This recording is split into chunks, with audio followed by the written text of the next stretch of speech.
குடும்பங்களுக்குள் உண்டாகிற எழுப்புதல் சபைக்குள்ளே எழுப்புதலை கொண்டு வரும். அல்லேலூயா.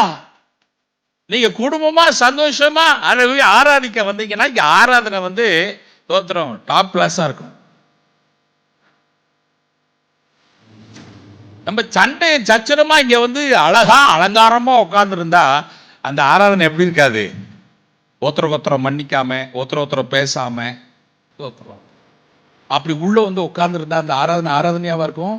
அந்த ஆராதனை கர்த்தர் அங்கீகரிக்கவே மாட்டார். அதுல ஒரு புருஷனை அடிச்சுட்டு இல்ல மனைவி அடிச்சுட்டு மனைவியோட பேசாம புருஷனோட பேசாம நீங்க நல்ல பிள்ளை மாதிரி உள்ள உட்கார்ந்து வச்சுக்கோங்களேன், தோத்திரம் உங்க காணிக்கையை ஆண்டவர் அங்கீகரிக்க மாட்டார். அல்லேலூயா. இது ஒரு ஆமென் அல்லேலூயா காணும். அதான் உண்மை. நீங்க கையில் வச்சிருக்கீங்களா பைபிள்? அதான் சொல்லுது.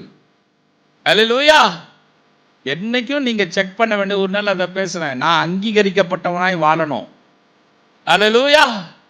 ஆண்டோட சமூகத்தில் நான் அங்கீகரிக்கப்பட்டவனா இருக்கிறேன். சும்மா நின்னுட்டு அல்லேலூயா அல்லேலூயான்னா வேலைக்காகாது. நான் அங்கீகரிக்கப்பட்டவனாய் தேவ சமூகத்தில் நிற்கிறேனா? அல்லேலூயா.